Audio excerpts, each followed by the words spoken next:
il vous donne l'ordre, il vous donne des instructions allant dans le sens d'aller traquer des bandits, alors qu'il y a une consigne donnée, savez-vous que le président se rend complice de la violation d'une consigne générale? Vous le savez?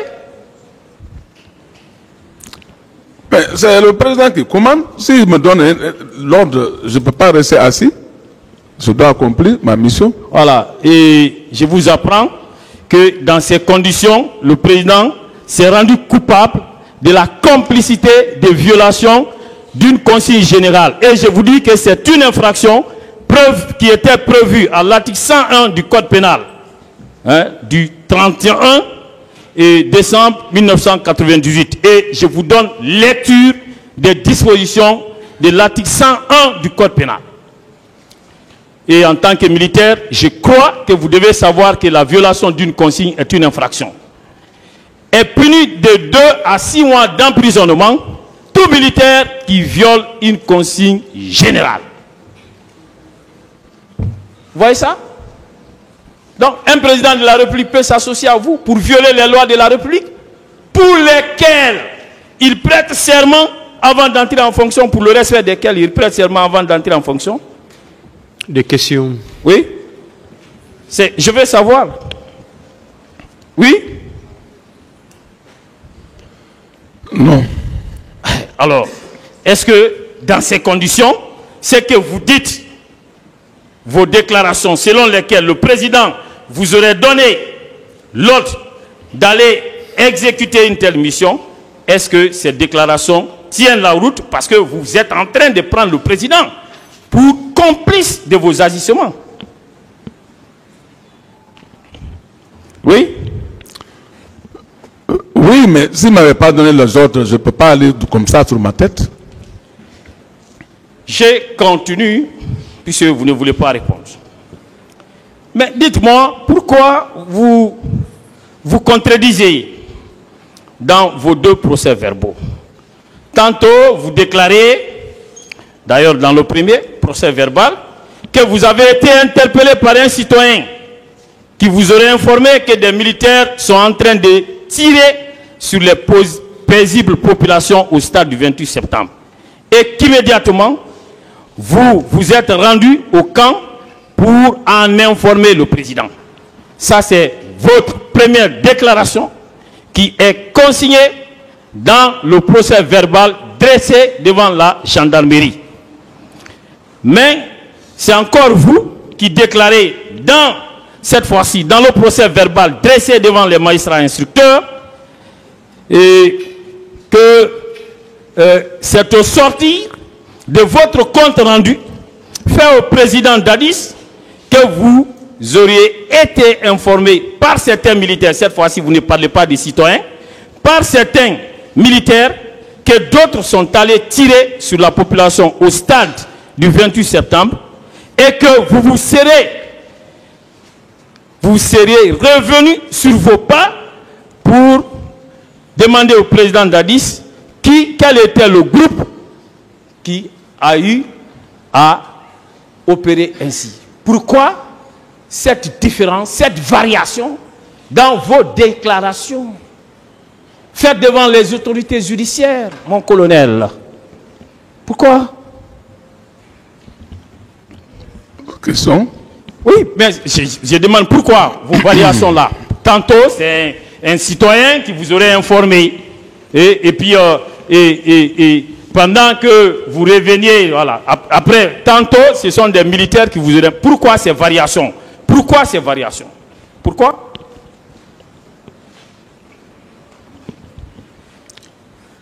Moi, j'ai bien dit, j'ai dit, la première information, c'est au niveau de quand je suis venu à Bambeto, que les citoyens de là-bas, quelques minutes après, ils m'ont appelé que, ils m'ont dit que, voilà, il y a des militaires qui tirent au stade du 28 septembre, et que moi, je les ai dit, bon, d'accord, moi, je vais rentrer au camp. Pourquoi je ne demande pas de nouvelles explications. Si vous ne pouvez pas expliquer, alors je continue. Voilà. Et vous avez eu à déclarer, et vous l'avez réitéré ici, comme quoi lorsque vous avez eu à annoncer au commandant Toumba votre décision de l'arrêter, qu'il aurait pleuré, disons, à chaudes larmes. Vous l'avez dit ici, vous confirmez? Je confirme. Très Il bien. est là et le président est là.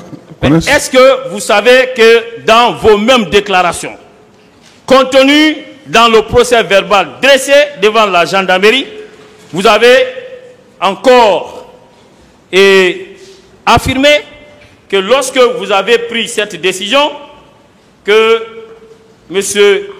Aboubakar Diakité Toumba a répliqué en disant que vous ne pouvez pas l'arrêter. Vous reconnaissez cela également? Qu'il a répliqué en disant que vous ne pouvez pas l'arrêter. Vous reconnaissez cela ou bien je vais vous donner lecture? Je répète bien que quand je l'ai dit que je dois l'arrêter, il était arrêté à la porte du président. Il a parlé beaucoup de mots là-bas. Après, finalement, il a commencé à pleurer. Donc, voilà. Vous dites dans vos déclarations qu'il a répliqué en disant que vous ne pouvez pas l'arrêter. Non. Vous ne l'avez pas dit? Il n'a pas répliqué.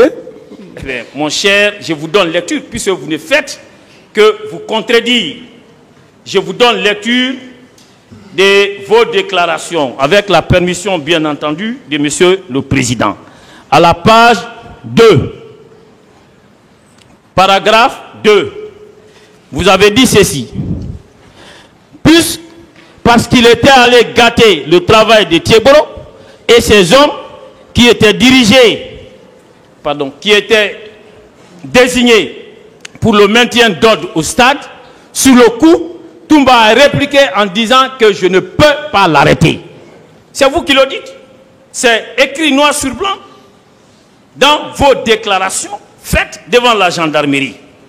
Alors, je veux savoir, il est possible que celui que l'on veut arrêter et qui se met à pleurer, que la même personne dise non, vous ne pouvez pas m'arrêter? Est-ce que cela est possible, logiquement parlant?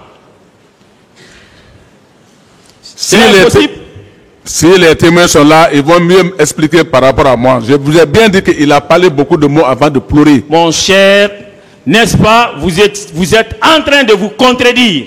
Vous faites de la contradiction votre moyen de défense. N'est-ce pas? Non. C'est ce que vous êtes en train de faire, mon cher.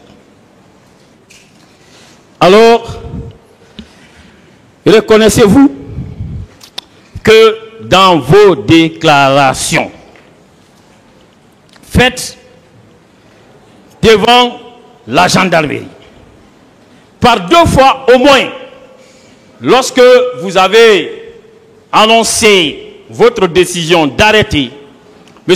Aboubakar Diakité Toumba, 2 fois au moins, le président s'y est opposé en vous disant que c'est lui qui a sauvé les leaders.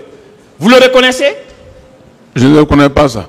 Mon cher, ça ressort également de vos déclarations. De vos déclarations que vous ne voulez plus reconnaître. Et je vais vous aider en lisant vos propres déclarations. Alors, le paragraphe 2 de la page 4. Et vous avez dit ceci. 2 jours plus tard, vu la pertinence et l'insistance de ma question, il m'a répondu, le président, que contrairement à ce qui s'est dit, que son aide de camp Aboubakar Diakité alias Toumba était parti en ces lieux pour sauver les leaders présents à cet endroit. C'est vous qui le dites. Ensuite, à la page 5, vous avez déclaré également que le président n'a pas voulu entendre mes intentions. Bien au contraire, il persistait à dire que Toumba était parti au stade pour protéger les leaders.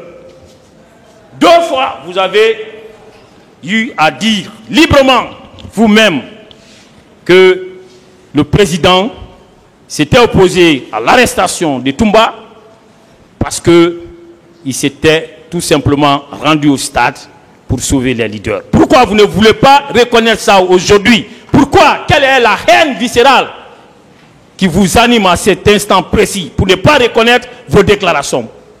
Pourquoi? Oui? Quelle est la haine qui vous habite et qui fait que vous ne pouvez pas reconnaître vos propres déclarations? Je ne reconnais pas ça, la partie-là. Très bien. Vos déclarations sont déjà consignées. Ça vient à la décharge du commandant. Voilà.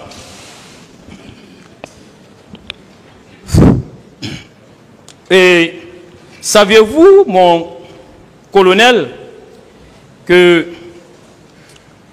le président Dadis a eu à dire dans son procès verbal d'interrogatoire qu'il avait peur d'arrêter Toumba à cause de ce qu'il appelle éventuelles victimes collatérales. Vous le savez? Vous le savez? Non. Bon, je vous l'apprends, hein. Il a déclaré ça dans son procès verbal.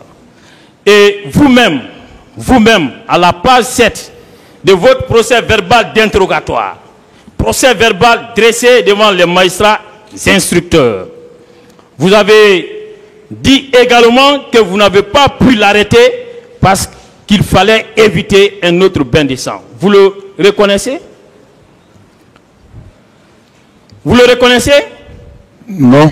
Vous ne confirmez pas. Ok, je vous donne lecture, hein, parce que vous avez tendance à tout nier. Hein, à tout nier. Avec la permission de Monsieur le Président.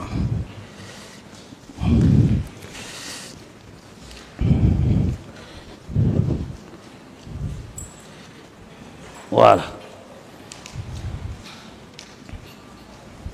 La page 7, pour vos avocats, la page 7 de votre interrogatoire, au fond, devant les magistrats instructeurs. Et c'était la dernière question à la page 7. Question, selon vous, qui vous a empêché de mettre aux arrêts Toumba Diakité? Réponse, j'avais bien sûr décidé de le mettre aux arrêts, mais il traîne une troupe bien armée derrière lui. Il fallait être prudent et éviter un autre bain de sang. Vous reconnaissez avoir dit ça, oui ou non, mon colonel? Oui ou non? Oui ou non? Non. C'est le président, voilà, il devient champion en négation. Je continue. Mais dites-nous, dès lors que vous et le président Dadis, vous reconnaissez que le commandant Toumba ne pouvait pas être arrêté par vous, alors, n'est-ce pas, c'est la reconnaissance qu'il était l'incarnation d'une force redoutable au sein des forces armées en votre temps et qui était craint aussi bien par vous que par Monsieur le Président. N'est-ce pas? N'est-ce pas, mon colonel? Reprenez votre question. Je dis bien, en vous et le président, le fait d'avoir eu peur d'arrêter le commandant Aboubakar Diakité dit Toumba, n'est-ce pas la preuve qu'il incarnait une force redoutable en votre temps et qui était craint aussi bien par vous que par le président Dadis? Oui ou non? Moi, je ne peux pas craindre rien. Mais les preuves sont là. Voilà. Vous pouvez nier, hein? tout ce que M. Diakité représentait. Alors, saviez-vous que M. Abouaka Toumba est capable de mettre en déroute tout un camp? Vous le savez? Moi, je ne sais pas. Alors, comment vous expliquez qu'ils soient parvenus à mettre en déroute et à obliger certains militaires à nager même au large de la mer? Et ces forces étaient composées d'une cinquantaine de militaires et qui étaient armés jusqu'aux dents et qui avaient pour mission de l'assassiner pour lui faire porter toute la responsabilité de cette affaire. Comment vous pouvez expliquer ça? Il était braqué par des armes de toutes parts. Oui? Comment vous pouvez expliquer ça s'il n'est pas une force redoutable? Comment vous pouvez expliquer cela? Allez-y. Moi, ce que je sais, si moi j'étais présent sur le terrain, personne d'entre eux n'osait braquer l'arme sur le président. Il ne peut pas. Mais, il n'a aucune force. Parce que d'abord, le camp Makambo, ça c'était leur zone. Où vous étiez, quand le président partait, si vous étiez capable de quelque chose, est-ce que le président se serait passé de vos services? Si vous étiez capable de quelque chose. Vous-même, vous n'avez pas pu l'arrêter, vous l'avez dit. Donc, ne nous dites pas des choses comme ça. Si je n'ai pas pu l'arrêter, pourquoi c'est pas arrêté? Vous n'avez pas, vous l'avez dit. On continue. Il devait attendre en Guinée ici. Quand moi j'étais déjà informé, il devait attendre. Attendez, je vous pose une question par rapport à ça. Voilà. Mon colonel, et reconnaissez-vous que si M. Diakité ne s'était pas mis à l'abri en fuyant la vengeance féroce, aveugle, que vous avez engagée ici, alors il ne serait pas là aujourd'hui pour faire entendre la vérité au peuple de Guinée. Est-ce que vous le reconnaissez? Je ne peux pas reconnaître un mensongère ici devant les gens. C'est ça la vérité. Alors, pourquoi vous et vos hommes, vous avez engagé une chasse à l'homme qui consistait à arrêter ça et là des personnes supposées être proches du commandant? Pourquoi? Pourquoi vous avez engagé une chasse à l'homme? Est-ce que vous constituez la police judiciaire? Est-ce que c'est votre rôle d'arrêter des personnes supposées s'être rendues coupables des infractions à la loi pénale? C'est votre mission? Il y avait un chef de bataillon. Moi, c'est pas moi. Ma mission était de chercher Toumba, qui était l'acteur principal. Mais est-ce que c'est votre mission ça? Quel est le texte de loi qui vous confère une telle mission? Ça, c'est ma mission personnelle même, c'est ma mission. À quiconque qui tire sur le président, ça c'est ma mission de faire sa recherche. Donc ça veut dire que dans une république, ministre de votre État, vous étiez à même de vous arroger des pouvoirs qu'aucun texte ne vous reconnaît. C'est ça? C'est ça un ministre? C'est ça on sert sa nation? Mon colonel, c'est cela? Je continue. Quelle est votre réponse? Je n'ai pas de réponse pour ça. Merci, Monsieur le Président. Il n'aura jamais de réponse. C'est ça. Les faits lui collent à la peau.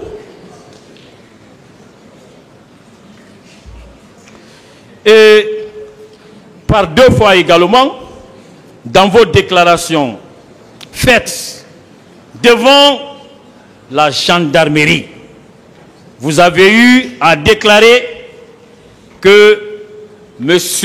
Moussa Tchegoro Kamara a été désigné par le président de la République pour assurer le maintien d'ordre au stade du 28 septembre. Et vous-même, hein? Oui, d'abord, oui, allons-y. Est-ce que vous confirmez cela? Vos déclarations faites devant la gendarmerie, par deux fois au moins, vous reconnaissez que c'est le président qui a désigné M. Moussa Tchegoro à l'effet d'aller assurer le maintien d'ordre. Vous confirmez cela? J'ai bien dit que le colonel Tebro, y compris ces éléments et la police, ça c'est eux qui sont chargés du maintien d'ordre. Vous avez dit qu'il a été désigné par le président. C'est ce que vous avez dit. Est-ce que vous le confirmez ou vous niez ça aussi? Je ne confirme pas ce paragraphe-là. Vous niez? Je ne confirme pas. Très bien. La négation est devenue la règle pour vous. On continue. Est-ce que vous étiez présent lorsque le président lui donnait l'ordre d'aller assurer le maintien d'ordre au stade du 28 septembre? Étiez-vous présent? Non. Et pourquoi vous le dites? Pourquoi vous l'avez déclaré? Vous n'étiez pas présent et vous l'avez déclaré. Pourquoi? Bien sûr, parce que depuis avant, même notre pays de pouvoir, c'est eux qui sont chargés de maintien d'ordre avec la police. Non. Mais vous avez appris, on a parlé tout à l'heure de la consigne générale qui avait été donnée et qui consistait pour tout militaire à rester consigné dans les quartiers. Alors, et lorsque vous dites cela, est-ce que vous êtes en harmonie avec vous-même? Oui? Quelles que soient les consignes données, mais si c'est des manifestations, quel que soit le niveau de manifestation, c'est la gendarmerie et la police qui est habilitée à mettre de l'ordre. Donc, vous voulez me dire que au niveau de nos forces armées, il n'y avait pas, ou au niveau même de la gendarmerie, qu'il n'y avait pas d'ordre, qu'il n'y avait pas de cohésion et que chacun pouvait faire ce que bon lui semblait. C'est ce que vous voulez me dire? Mais devant ici, là, il y a eu des gens qui ont dit que la gendarmerie avait dépêché certaines unités de la gendarmerie qui étaient venues au bord du stade. Est-ce que les services de Keboro en faisaient partie? Mais ils font tous faire partie parce qu'ils relèvent de la gendarmerie en général. Attendez. Je vais vous donner lecture du procès verbal des dépositions du général Ibrahima Baldé. Il est clair, hein? Il a donné la situation de toutes les forces de sécurité qui avaient été planifiées ces jours-là. Je vous en donne lecture. Page 2. Page 2. Il dit ceci. Et d'abord, je vais commencer par lire ce qu'il a eu d'abord par rapport à la consignation. Il dit, à la date du 27 septembre 2009, j'ai été convié à une réunion à l'état-major général des armées. Au cours de cette rencontre, il a été question de prendre des instructions sur les dispositions concernant des informations qui étaient en notre possession et le dispositif sécuritaire à mettre en place. Il a été retenu que s'il y avait marche, seule la gendarmerie et la police devraient assurer le maintien d'ordre. Les autres corps devraient être consignés. Pour l'exécution de notre mission, nous avons mis en place un dispositif statique comprenant les 3 escadrons départementaux de 150 hommes chacun et un dispositif mobile comprenant les 6 escadrons de gendarmerie mobile d'un effectif de 120 hommes chacun. Voilà, c'est lui qui a assisté à la réunion. Est-ce qu'il a parlé ici des services spéciaux, mon colonel, que vous considérez être ces jours un service de maintien d'ordre? Est-ce que ce service a été planifié au cours de cette réunion de nos forces armées? Ça veut dire que vous-même, vous n'étiez pas en phase avec les autres forces armées? C'est ce que ça veut dire? Ou bien vous n'étiez pas informé? Moi, je n'étais pas informé de la réunion même. Voilà. Donc, quand on s'est dit ministre chargé de la sécurité présidentielle, et puis on n'est pas informé de la moindre situation, et vous êtes en train de me discuter. Voilà. Moi, je vous informe, je vous donne la bonne information, parce que je maîtrise mon dossier. Voilà. Et pourquoi vous êtes en train de revenir sur toutes vos déclarations? de remettre en cause toutes vos déclarations. Pourquoi? Pourquoi vous le faites? Dans quel intérêt? Pourquoi vous le faites? Je n'ai pas de réponse pour ça. Très bien. Voulez-vous couvrir qui? Au mépris de la vérité. Voulez-vous couvrir qui?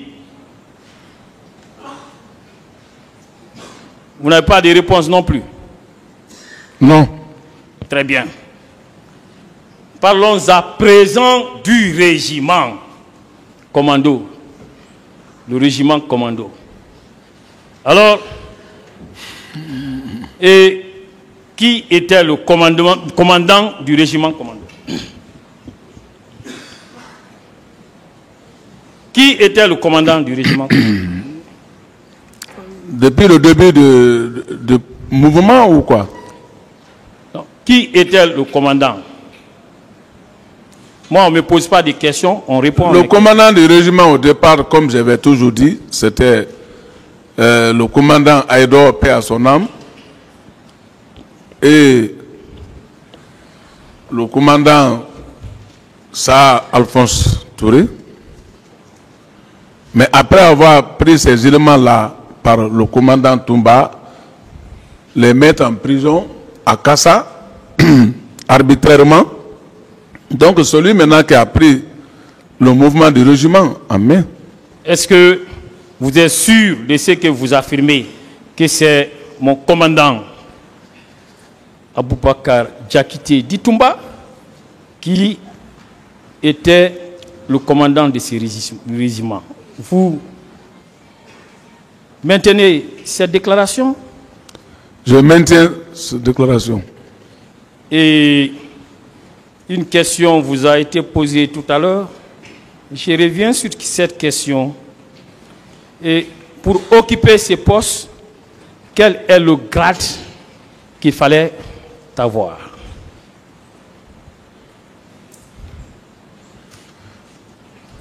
Bien sûr, comme j'ai toujours dit. Non, quel est le grade? Répondez à la question qu'on vous pose. Quel est le grade requis pour occuper les fonctions de commandant du régiment? Quel est le grade requis? Dans le vrai règle, le grade de commandant du régiment, tu peux être au moins lieutenant-colonel. Alors, est-ce que M. Toumba, en ce moment, était lieutenant-colonel? Mais celui qui s'est donné ce titre-là... Est-ce qu'il était lieutenant-colonel? Répondez aux questions, après on passe. Il n'était pas lieutenant-colonel. On passe. Alors, en dehors de cela, quel est l'acte de nomination? Qui nomme à ce poste? Au poste de commandant du régiment. Qui nomme à ce poste? C'est vous? C'est pas moi qui nomme les gens. Qui nomme à ce poste? Qui nomme à ce poste? Ce poste, soit le ministre de la Défense ou le président. Très bien. Avez-vous un acte de nomination du président en faveur de M. Toumba par rapport à ce poste? Avez-vous un acte de nomination? Ah, moi je n'en sais rien, mais celui qui s'est déclaré le savoir. et celui qui jugeait nécessaire. Ah non? Oui? Où est l'acte de nomination? Celui qui s'est déclaré commandant du régiment. Vous n'avez aucun acte de nomination pour appuyer vos déclarations? Vous n'avez aucun acte? Si vous n'en avez pas, dites que vous n'en avez pas. Je vous ai bien dit que d'abord, il ne relevait même pas de moi. Donc moi, je ne sais pas. Est-ce que vous avez un acte, s'il vous plaît? Est-ce que vous avez un acte de nomination? Voilà. C'est ce qu'il veut savoir. C'est ça, moi, je n'ai pas un acte de ça. Alors, saviez-vous que si vous n'êtes pas à même d'administrer la preuve de cette nomination par la production d'un tel acte, que ce tribunal ne vous prendra pas au sérieux? Est-ce que vous le savez? Parce que M. Toumba ne reconnaît pas ce que vous êtes en train de lui attribuer. Vous le savez? Puisque cette juridiction fonctionne sur la base des preuves produites ici et discutées ici. Vous le savez? Peut-être d'ici la fin de ce procès-là, il y aura un acte qui va démontrer qu'il a signé des dossiers auxquels c'est écrit là-bas commandant du régiment. Oh, mais s'il vous plaît, on a vu ces faux documents qui a été produit ici, qui n'est ni daté, ni référencé. Là, ça c'est un acte fabriqué pour les besoins de la cause. Ça ne marchera pas ici. et je passe. Vous affirmez ici également, alors que M. Marcel l'avait vigoureusement contesté, que ce dernier était l'adjoint de M. Aboubakar Diakité Ditumba. En avez-vous la preuve? Ce que je sais, c'était son adjoint. En avez-vous la preuve? La question est claire. C'est la preuve qui fait que je dis que je l'étais adjoint. Est-ce que vous avez la preuve? Voilà. Où est l'acte de nomination de celui-ci aussi? Où est son acte de nomination en tant qu'adjoint? L'acte de nomination, ça c'est entre eux, mais moi, puisqu'il ne relevait pas de moi. Arrêtez. Voilà, j'ai eu la confirmation qu'effectivement il le faisait. Mais voilà, j'ai dit c'est un homme sincère, il n'allait pas mentir, il allait toujours dire la vérité au président. Voilà. Et regardez ce qu'il a donné comme réponse à la question de savoir au niveau de la présidence, quelle était votre tâche à accomplir? Réponse: j'étais chargé de suivre les actions de Toumba et rendre compte. Voilà. Est-ce que vous n'étiez pas espionné par les personnes qui étaient censées être avec vous? Voilà, j'étais espionné, c'est ça. Si j'ai des gens, c'est eux qui me gardent, c'est les chercheurs qui me gardent, c'est eux qui ouvrent ma porte. Le matin, c'est eux qui viennent ouvrir encore, me réveiller. C'est lui qui parle comme ça. Monsieur Diakité, toujours le même Raphaël là. Oui. Et à la question de savoir, est-ce que il pouvait citer les noms des hommes de confiance du président Dadis qui étaient permanemment avec toi? Et regardez la réponse qu'il a donnée. Hein? D'accord. Il y avait en réponse, il y avait Azoudan Omegilavogui ou Kalivogui. Je ne retiens pas. Ensuite, lieutenant Escobar, le lieutenant Jacques Auré.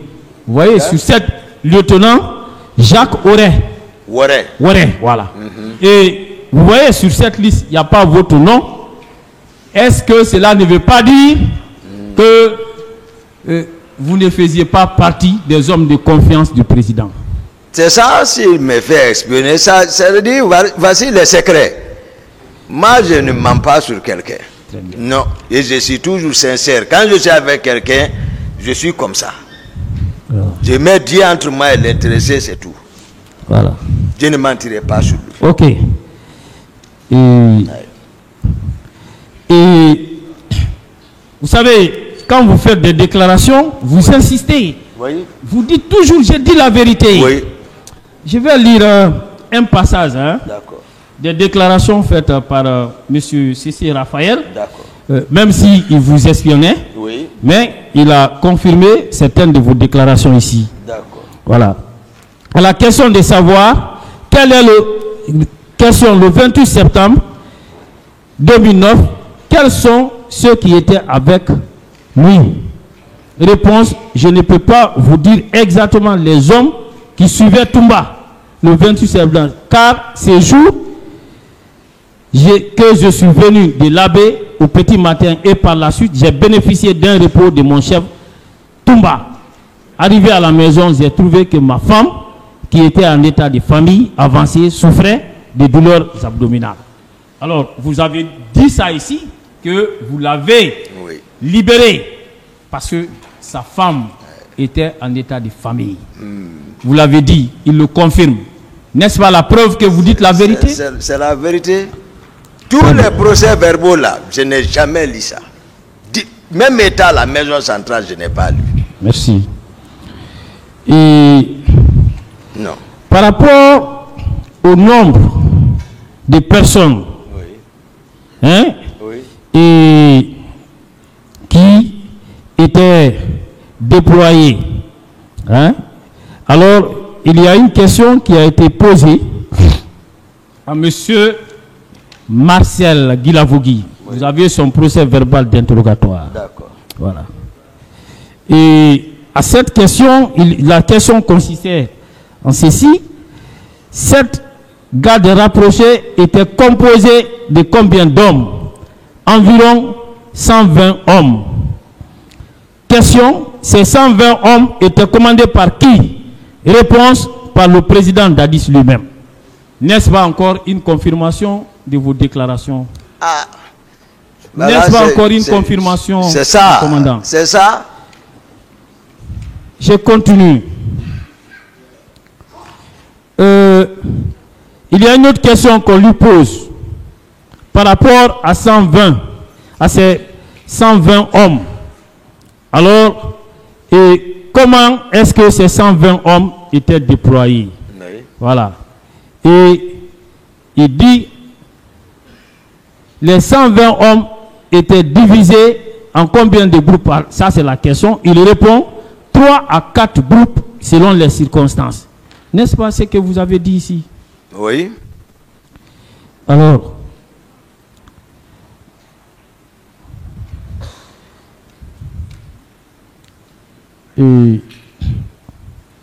mon commandant, et ici, je voudrais également intervenir par rapport à une question qui vous a été posée ici. Une question posée par la partie civile. On vous a demandé, et par rapport aux faits qui ont été commis, et à savoir si ces faits-là seraient constitutifs de coup d'État. Est-ce que vous êtes là pour des faits de coup d'État? Non. Très bien.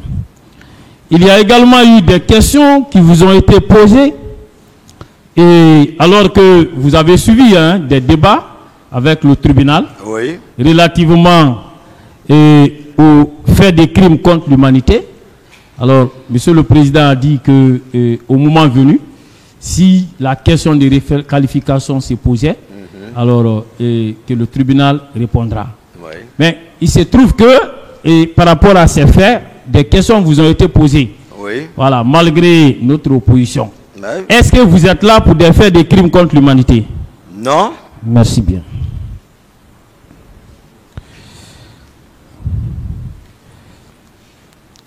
Et il y a toujours, au niveau de la partie civile, où on vous a demandé à vous entendre, on croirait que vous serez blanc comme la neige, même pas un délit que vous aurez commis.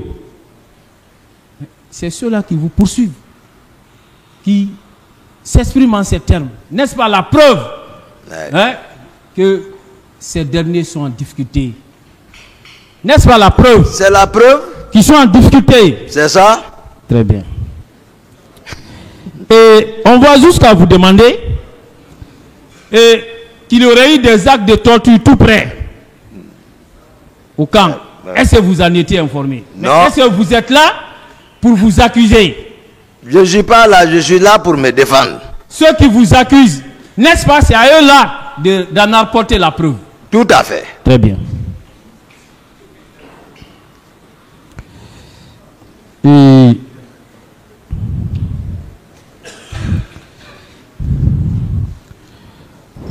Et puis, toujours, parmi les confrères des partis civils, alors, en dehors de quelques personnes dont les noms ont été cités, on vous dit toujours témoignages concordants.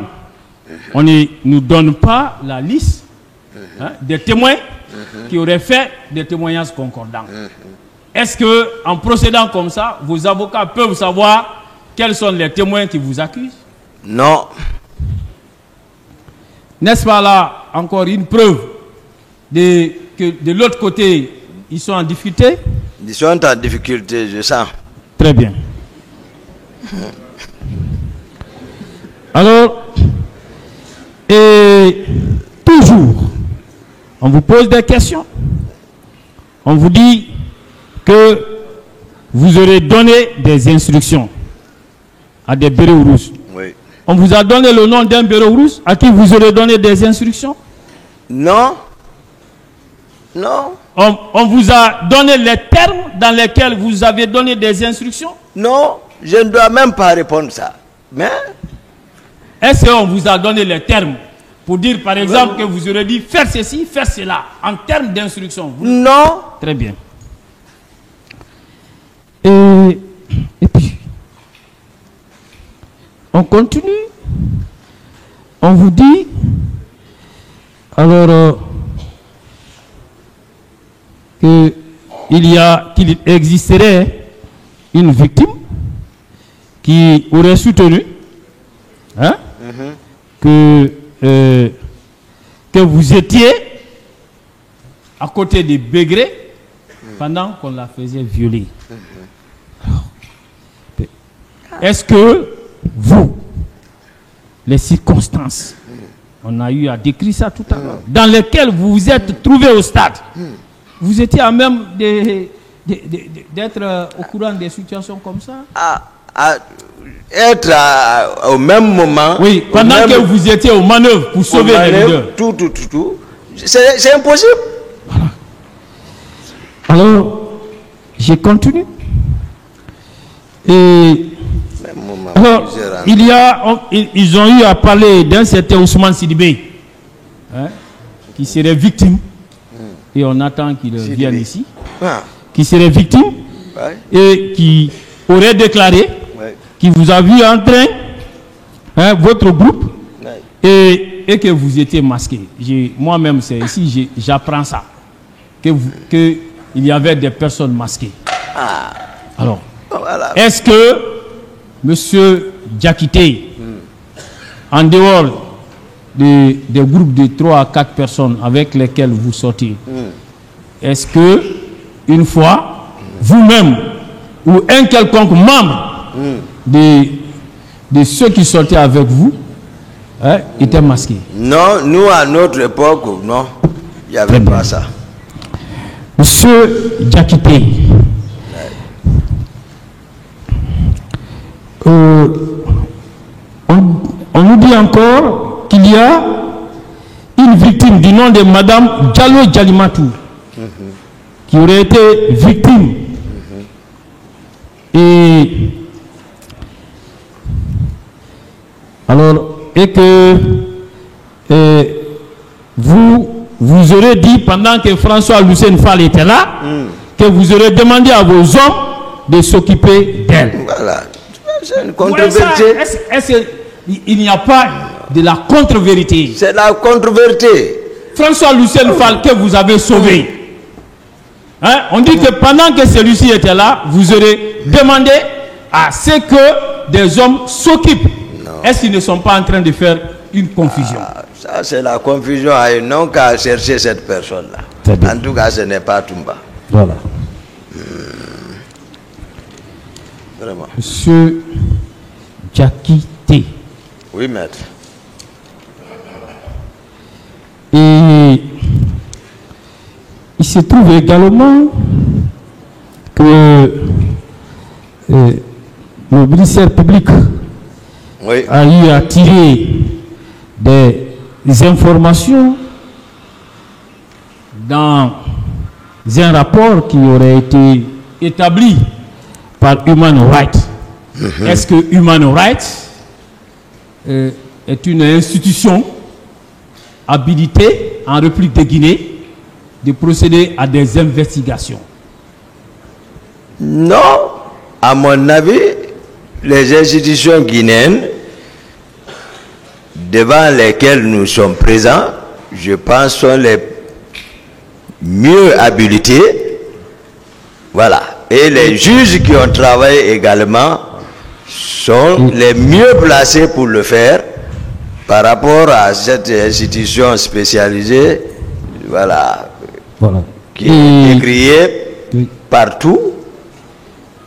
On le sait, donc je pense que ce n'est pas fiable. Donc, et dès lors que les institutions judiciaires de notre pays ont eu à mener des enquêtes. Oui. Des magistrats instructeurs Oui. ont eu à entendre des victimes Oui. que vous avez eu à sauver Oui. en la personne de ces leaders. Est-ce qu'on devrait laisser ces procès-verbaux de côté pour s'attarder sur un rapport établi de façon partiale? Ah, ça c'est anormal. Monsieur Diakité, Monsieur Diakité, et c'est sérieux. Oui. C'est sérieux parce que, vous voyez, C'est vrai? il se trouve que vous avez sauvé. Oui. Mais, puisque vous étiez absent du pays, Oui. alors, vous ne remarquez pas que tout a été braqué contre vous? Toutes les victimes ont eu à réciter c'est Toumba et ses hommes, c'est Toumba et ses hommes. Vous ne voyez pas ça? Ah, c'est ça, c'est ce que je suis. Tout au long de mon intervention, je suis en train de m'efforcer pour faire comprendre la cour, les victimes, la réalité même. Mais toujours, c'est comme si eux-mêmes, ils sont d'accord, ils ont contribué pour, Vous voyez, chose ça là. vous voyez que Voilà, cette récitation des termes des accusations contre vous, Toumba et ses hommes, on les a vus, a fini par devenir un virus qui a contaminé tous ceux qui vous accusent dans cette affaire. Vous ne le remarquez pas? C'est ça, c'est ça. Je l'ai dit. Oui. Vous voyez des témoins, Non. qui sont fabriqués pour les besoins de la cause. Oui. Vous ne le voyez pas? Ah, en tout cas, il y en a qui interviennent, on dirait qu'ils sont de la défense. Et regardez, quand vous voyez, écoutez-moi, suivez-moi, dans le dossier de la procédure. Oui, maître. Au départ, on disait 150 et quelques victimes. Oui. Mais aujourd'hui, on est à plus de 1000 victimes. Hein? Bien sûr, on vous l'apprend. Et toutes ces victimes-là n'ont appris que la même récitation. La même récitation. Donc, alors, non, je suis en train de poser des questions. Monsieur Diakité, alors, il est temps pour vous de pouvoir lever l'équivoque et de dire que ce n'est pas vous. Et vous avez eu à sauver les leaders. Votre honneur, Voilà. Monsieur le Président, non, il m'a dit de... Oui. Ah ouais, je Voilà. peux exprimer. Ah ouais, merci. Monsieur Diakité, Ouais. il y a une question qui vous a été posée ici, mais quand monsieur Marcel passait, il a eu à soutenir que c'est vous qui lui aurez doté en armes. Je ne sais pas si vous l'avez suivi. Oui, oui. Voilà. Il a eu à parler que c'est vous qui lui aurez remis un PMAK et un code 45. Alors, moi j'ai sous la main son procès verbal d'interrogatoire maître. relativement à la même question. Oui. Et on lui demande, avez-vous un pistolet automatique? Oui, je détiens un code 45.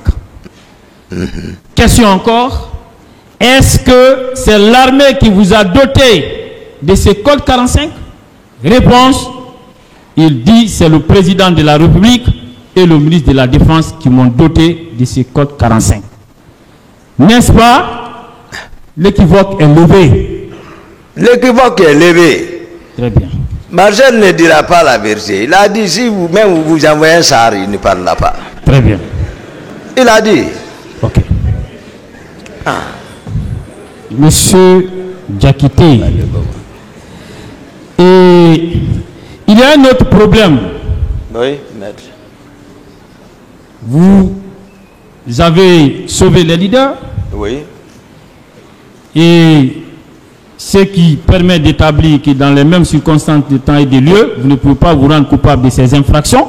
En même temps dans plusieurs endroits. Mais vous êtes poursuivi à la fois ici, comme auteur principal des faits d'assassinat, de meurtre, de coups et blessures volontaires, de viols, de vol à main armée, non-assistance à une personne en danger, entrave aux mesures d'assistance, enlèvement, torture et séquestration.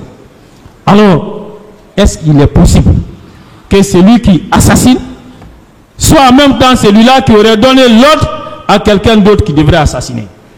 Ce n'est pas possible. Moi, dans toutes ces accusations, je ne me reconnais dans aucune d'elles. D'aucune. Et regardez, quand on dit que vous êtes complice, hein? Le complice, c'est celui qui donne des instructions, qui demande à une autre personne qui agit sur la scène du crime. D'accord. Et lui, il reste derrière, il tire les ficelles. Est-ce qu'il était possible que vous donnez des instructions en même temps que vous les exécutez? C'est-à-dire, vous avez en votre personne la qualité d'auteur principal et de complice. Est-ce que cela est possible? Ce n'est pas possible. Ce n'est pas possible. Très bien. Ce n'est pas possible.